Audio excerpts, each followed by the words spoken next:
तो सत्ता में आज सबसे पहले उस माफिया की बात जिसने इलाहाबाद में रहते हुए पूरे पूर्वांचल में अपने खौफ की सत्ता कायम की, जिसके नाम से लोग कांप जाते थे। लेकिन घड़ी का पहिया ऐसा घूमा कि आज वो माफिया उस प्रयागराज में डर से कांप रहा है।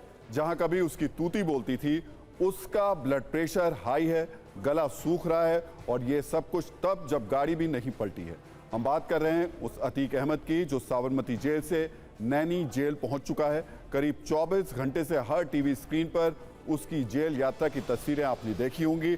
लेकिन आज हम उसी अतीक अहमद पर सत्ता के ऐसे 5 चैप्टर खोलने वाले हैं जिसके बारे में शायद आपने अब तक ना देखा होगा ना सुना होगा।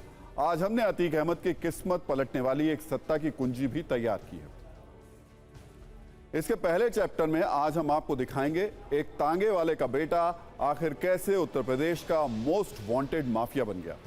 दूसरे चैप्टर में देखिएगा 17 साल की उम्र में माफिया बनने वाला अतीक अहमद 27 साल की में सत्ता का घी पी पी कर कैसे हट्टा कट्टा होता चला गया और उसका रसूख बढ़ता गया। तीसरे चैप्टर में हम अतीक के बिजनेस की बात करेंगे जो हत्या, अपहरण और अवैध वसूली से शुरू हुआ और कैसे ठेकेदारी, रंगदारी और गुंडा टैक्स में तब्दील हो गया। चौथे चैप्टर में अतीक की प्रॉपर्टी की बात होगी, अरबों का वो साम्राज्य जो उसने आतंक के ढेर पर खड़ा कर दिया। लेकिन पांचवें चैप्टर में आपको समझ में आएगा कि कैसे योगी के आगे प्रतीक की किस्मत पलट गई और आज इलाहाबाद का एक डॉन अपने ही इलाके में कांपते हुए पहुंचा। लेकिन ये चैप्टर खोलने से पहले हम आपको अतीक की जेल यात्रा का एक क्विक रिकैप दिखा देते हैं।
तो पुलिस की क्राइम फाइल हो या अतीक के नाम से कांपने वालों की लंबी चौड़ी लिस्ट, हर जगह इस किरदार की पहचान कई कुख्यात नाम से रही है। किसी के लिए वो माफिया रहा तो किसी के लिए गैंग लीडर।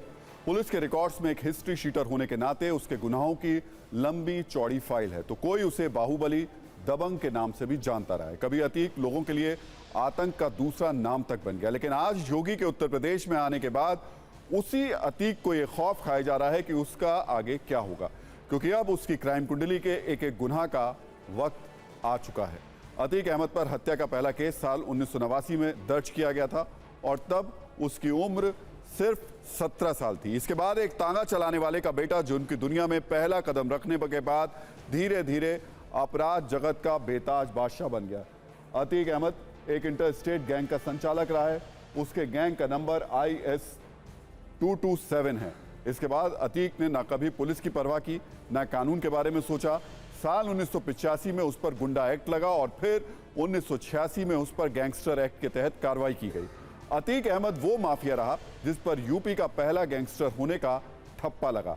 आपको जानकर हैरानी होगी कि अतीक अहमद पर हुमनगंज में एक दिन में 114 केस भी दर्ज किए गए और उस पर कुल मुकदमों की संख्या 160 से ज्यादा है। हालांकि उसे कई केस में बरी भी किया जा चुका है। लेकिन अब अतीक के गुनाहों का घड़ा भर चुका है और योगी राज में उसका मुकम्मल हिसाब किताब करने की तैयारी हो चुकी है। अब अतीक अहमद पर सत्ता का दूसरा चैप्टर, जिसमें हम आपको बताते हैं कि कैसे सत्ता का स्वाद चखते ही अतीक का रसूख बड़ा होता चला गया। एक वक्त ऐसा भी आया जब अतीक और उसके करीबियों पर पुलिस एनकाउंटर में मारे जाने का खतरा मंडराने लगा और इसी के बाद खुद को बचाने के लिए उसने सियासत को अपना कवच बना लिया। अतीक अहमद 5 बार विधायक रहा और एक बार उस फूलपुर सीट से सांसद रहा जो कभी देश के पहले प्रधानमंत्री पंडित जवाहरलाल नेहरू की सीट हुआ करती थी। अतीक ने 1989 में यूपी चुनाव में इलाहाबाद वेस्ट सीट से निर्दलीय उम्मीदवार के तौर पर किस्मत आजमाई और जीत भी गया। माफिया से एक माननीय विधायक बनने की ओर अतीक अहमद का यह पहला कदम था और इसके बाद लगातार कई वर्षों तक इलाहाबाद वेस्ट सीट पर अतीक अहमद और उसके वर्चस्व की तूती बोलती रही। अतीक अहमद ने वहां से साल 1991, 93, 96 और 2002 में लगातार जीत हासिल की। एक वक्त में अतीक अहमद एक ऐसा नाम बन गया जिस पर कई राजनीतिक पार्टियां दांव लगाने को तैयार हो गईं और उनके आशीर्वाद से अतीक राजनीति का निर्मल आनंद लेता रहा। वो जब जिस पार्टी से चाहता चुनाव लड़ता और जीत हासिल कर लेता। माफिया अतीक अहमद 3 बार भले ही निर्दलीय विधायक बना, लेकिन 1996 में उसने समाजवादी पार्टी का दामन थामा और साइकिल पर सवार होकर सत्ता की रेस जीती। इसके बाद 2002 में वो अपना दल के टिकट पर चुनाव जीतने में कामयाब रहा। फिर साल 2004 में दोबारा समाजवादी पार्टी की साइकिल पर बैठ गया और फिर फूलपुर से सांसद का चुनाव जीतने में कामयाब हो गया। यानी 2004 में सांसद चुने जाने तक अतीक ने जिस भी चुनाव में किस्मत आजमाई उसे हर जगह कामयाबी मिलती चली गई। अब सत्ता के अगले चैप्टर में हम आपको माफिया अतीक अहमद के बिजनेस मॉडल और उसके अवैध साम्राज्य के बारे में बता देते हैं। अतीक जब गैंगस्टर था तो हत्या, डकैती, अवैध कब्जा और अपहरण जैसे अपराधों के जरिए अपनी सत्ता को बढ़ाता गया, लेकिन इसके बाद उसने सियासत को ढाल की तरह इस्तेमाल किया और फिर संगठित अपराधों पर ज्यादा फोकस करने लगा। यानी वो आपराधिक घटनाओं के ज्यादा आर्थिक साम्राज्य मजबूत करने में लग गया। इसके बाद ठेकेदार, रंगदारी से धन उगाही करना उसका सबसे बड़ा बिजनेस मॉडल बन गया। यानी करीबियों के नाम पर करोड़ों अरबों के ठेके लिए और बाद में कमीशन लेकर उन्हें दूसरों को दे दिया। इसके बाद रंगदारी, वसूली और गुंडा टैक्स से भी अतीक अहमद ने अरबों रुपए कमाए। चौंकाने वाली बात यह रही कि जेल जाने के बाद भी वो सलाखों के पीछे से अपना साम्राज्य चलाता रहा। वो जेल से ही अपने गुर्गों को ऑर्डर देता था। आरोप है कि उमेश पाल की हत्या का प्लान भी उसने जेल में ही बैठकर बनाया था। लेकिन अतीक अहमद ने यह नहीं सोचा होगा कि उसकी एक कोशिश ताबूत में आखिरी कील की तरह साबित हो सकती है।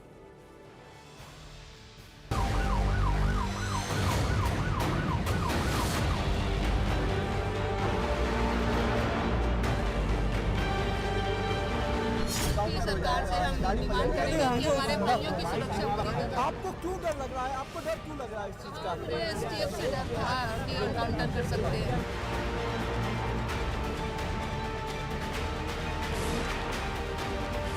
मेरे आदमी की हत्या करवाने में इन सबका हाथ रहा है, तो मैं बार बार उनसे कहूँगी कि उन्हें कड़ी दंड दिया जाए और उनके जीने का हक बिल्कुल छीन दिया जाए।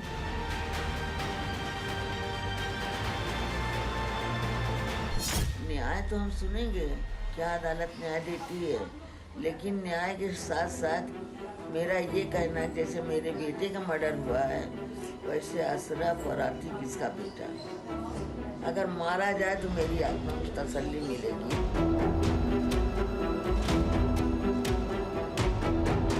उत्तर प्रदेश की न्यायालय ने तारीख पे बुलाया है और तारीख पे बुलाया है तो जैसा कल निर्देश होगा न्यायालय का उसका हम अनुपालन करेंगे।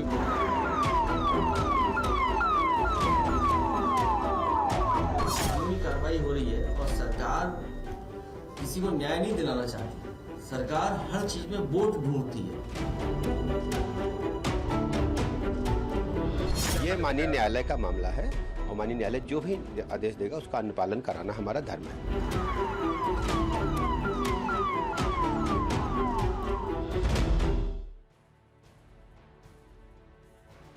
तो अतीक अहमद ये अच्छी तरह जानता है कि योगी राज में उसके सबसे बुरे दिन चल रहे हैं और अब वक्त किए की सजा भुगतने के लिए उसको तैयार रहना होगा। तभी तो अब उसे साबरमती जेल से नैनी जेल लेकर आया गया।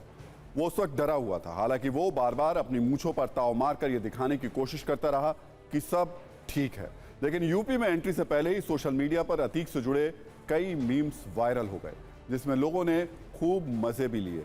उन्हीं में से कुछ मीम आज हम आपको दिखा भी रहे हैं, जिसमें आज लोगों ने अतीक अहमद को विकास दुबे से जोड़ दिया। फिल्मों के अलग अलग दृश्यों के आधार पर इन मीम्स को तैयार किया गया। अतीक से जुड़े मीम्स अब वायरल भी हो रहे हैं। और बड़ी बात यह है कि सिर्फ अतीक ही अपराध की दुनिया का बड़ा नाम नहीं बना, बल्कि उसकी छत्रछाया में जुर्म की दुनिया के बीच उसके परिवार में भी ये सारी के सारी जड़ें फैलती चली गईं और माफिया की फैमिली भी मोस्ट वांटेड बन गई। अतीक अहमद का भाई अशरफ अहमद, जिस पर खुद 53 केस हैं, जो बरेली जेल में है और उसे भी पेशी के लिए अब प्रयागराज लाया गया है। अतीक की पत्नी शाइस्ता परवीन जो फरार है और अब उस पर 25,000 रुपए का इनाम घोषित हो चुका है। अतीक अहमद का एक बेटा उमर अहमद लखनऊ जेल में है, दूसरा बेटा अली अहमद नैनी की जेल में है, जबकि एक और बेटा असद उमेश पाल मर्डर केस में पुलिस की रडार पर है। यानी अतीक का घर अपराध का एक ऐसा वृक्ष है जहां जिसकी हर शाख पर जुर्म के निशान हैं। लेकिन अब योगी राज में अतीक और उसके परिवार को मिट्टी में मिलाने का काम शुरू हो चुका है। आपने बुरे दिनों के बारे में सुना होगा, लेकिन योगी आदित्यनाथ के शासन में अतीक एंड फैमिली के लिए कांपने वाले दिन आ चुके हैं, क्योंकि जब से योगी ने यूपी की सत्ता संभाली है, अतीक अहमद और उसके गैंग के खिलाफ ताबड़तोड़ कार्रवाई की गई है। उमेश पाल शूटआउट केस के बाद जारी किए गए आंकड़ों के मुताबिक योगी राज में माफिया अतीक के गैंग पर कुल 144 कार्रवाई की गई। गैंग से जुड़े करीब 15 लोगों को गिरफ्तार किया गया। 22 करीबियों की पूरी हिस्ट्री शीट खोली जा चुकी है। 14 लोगों के खिलाफ गुंडा एक्ट की कार्रवाई की गई है। अतीक गैंग के 68 शस्त्र लाइसेंस रद्द कर दिए गए हैं और अब तक अतीक अहमद से जुड़ी करीब 1200 करोड़ की संपत्ति कुर्क की जा चुकी है।